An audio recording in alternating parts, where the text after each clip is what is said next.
have to have processes around a lot of things. People like to get really honed in on one thing, processes around production, processes around like how we're selling. And it's like, honestly, like selling a roof is kind of hard, but not that hard. The biggest lever you have is not the hand-to-hand combat of sales. The biggest lever you have is getting in front of qualified people. But a lead and a qualified appointment is just so far from the same thing. And a qualified appointment has a lot of cost associated with it.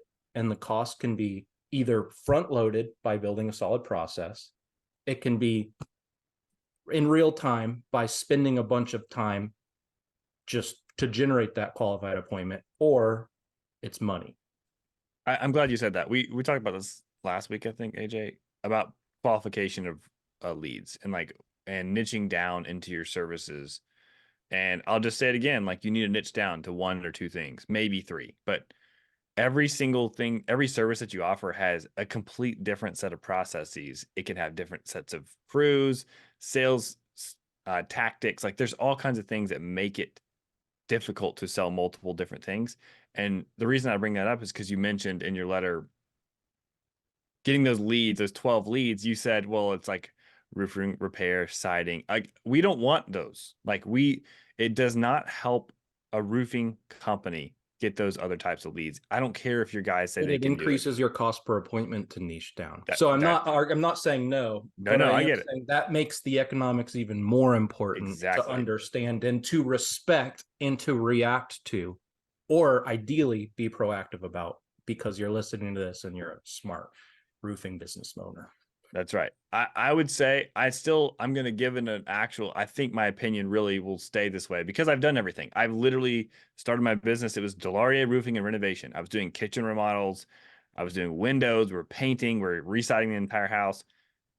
It is very difficult as a startup to do all those things efficiently and profitably.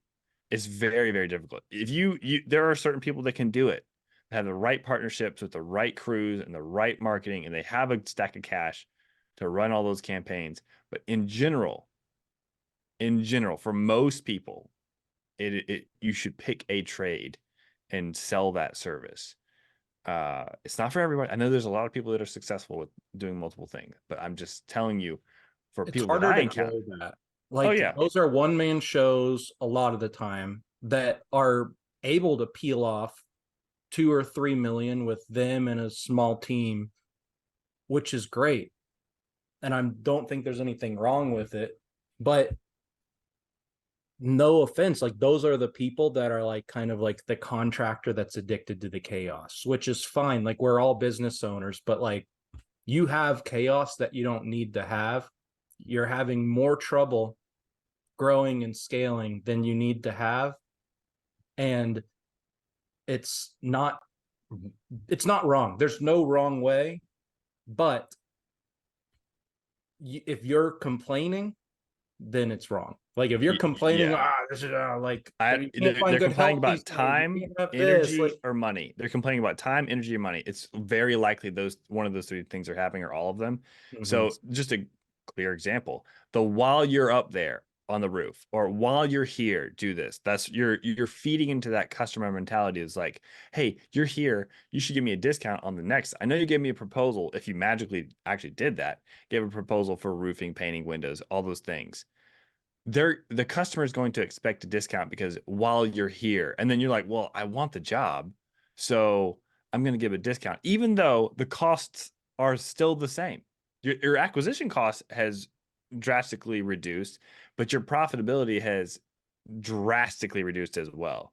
You do the paper napkin math of I'll just throw 300 or 400 on top of that because we're already making making our money over here, but like there's sunk cost, there's time, like there's a lot of things that time is a big thing. I preach this a lot. I get messaged yesterday. I know you love standing seam. I don't really love jobs that take longer than one day.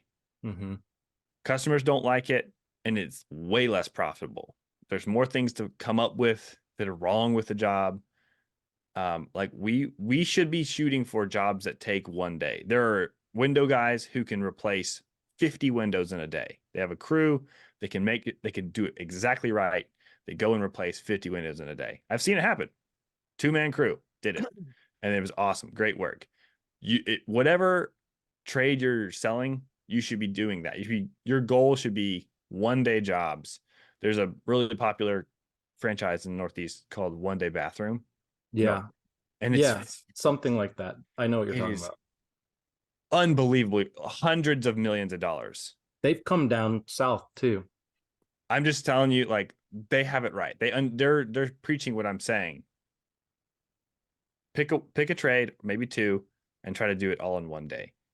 You will be profitable. Your acquisition costs will be it will be higher, but your profitability will be probably double or maybe even triple than what doing the jack of all trades is doing. I don't care if you're a small company or a large company.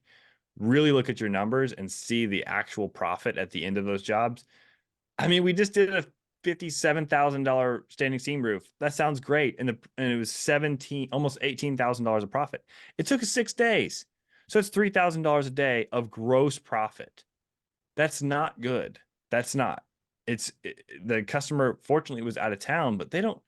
That's how long Saying the it's jobs better really to do important. the one job in 1 day for 4,200. Is that what you're saying? way better. That's a Way really better. good way of looking at it. Yeah. Like a really good way. And way I haven't thought $18,000 too much about, looks to be great. honest. $18,000 looks great. But if you know it's going to take 5 or 6 days, it's not a good job. It's Yeah. not. You need to be making more than that. I